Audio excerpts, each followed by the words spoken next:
జీవన వ్యయం పెరగడంతో నేడు వృద్ధ తల్లిదండ్రులు పిల్లల బాధ్యతగా కాకుండా భారంగా పరిగణించడం బాధాకరమని సర్వే భూమి రికార్డుల శాఖ ప్రాంతీయ ఉప సంచాలకులు కుమార్ పేర్కొన్నారు.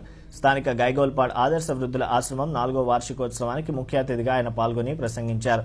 వృద్ధుల ఆశ్రమాన్ని నిర్వహిస్తున్న సుబ్బారావు చౌదరిని కాకినాడ రూరల్ ప్రెస్ క్లబ్ నూతన అధ్యక్షుడు రెడ్డి నాయుడు బాబును వాకర్స్ క్లబ్ జిల్లా గవర్నర్ అడబాల రత్నప్రసాదరావు ఘనంగా సత్కరించారు.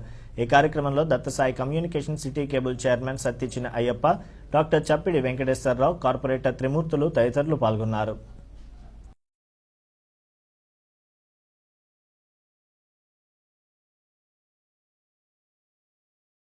కొన్ని పేపర్కి వస్తూ ఉంటాయి, కొన్ని రాకుండా కూడా ఉంటాయి. అలాగా కొంతమంది జెండాస్లు తీసుకొచ్చి అక్కడ వదిలేసిన ఇటువంటి ఎన్నో మనం చూస్తున్నామట.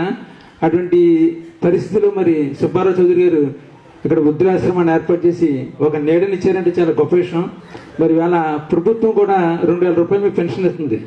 వేళ మీకు ఇక్కడ భోజనం అన్ని వస్తుంది. 2000 రూపాయలతో మనం చక్కగా మందులు కొనుక్కుని జీవించే అవకాశం ఉంది. కాబట్టి మీరు అందరూ కూడా చాలా చక్కగా ఆనందంగా ఉండాల్సి కోరుకుంటున్న వేళ వృద్ధులకి పెన్షన్ పెరగడంతో అంటే నిరంతరం కూడా ఆయన అప్రమత్తంగా ఉండే పరిస్థితి మాట. నిజంగా మీలాంటి అంటే చాలా మంది వృద్ధులంటే వయసు తక్కువ కాదు కదా, మీ అందరూ కూడా దగ్గర బాగా ఎక్కువ వయసులో ఉన్న వాళ్ళు, అనారోగ్యంతో ఉన్న వాళ్ళు ఎక్కువ మంది ఉన్నారు.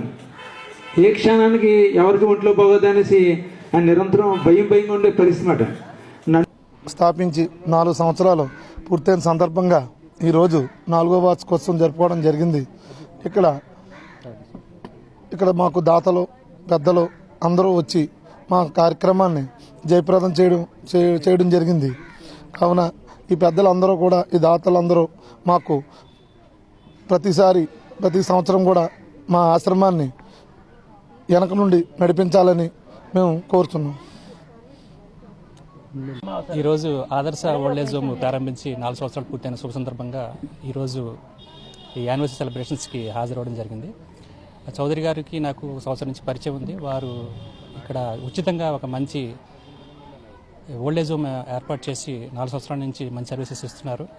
ఉచితంగా కూడా చేస్తున్నారు. వారందరినీ కూడా ఒక కుటుంబ సభ్యులా చూస్తూ మంచి సర్వీసెస్ ఇస్తున్నారు. దాతలందరూ కూడా ముందుండి ఇంత ప్రోత్సాహాన్ని ఇస్తున్నారు. సో గవర్నమెంట్ తరఫున కూడా మరి వారికి ఎటువంటి స్థలం కానీ సాయం కానీ లేదు. సో కాబట్టి ఈ విషయంలో కూడా గవర్నమెంట్ కాస్త చొరవ తీసుకుని వారికి ఎటువంటి మంచి స్థలం కానీ ప్రభుత్వం కూడా ఆర్థిక సాయం అందించినట్లయితే సంస్థ ఇంకాస్త అభివృద్ధి చెందుతుందని నేను మనస్ఫూర్తిగా కోరుకుంటున్నాను. Thank you.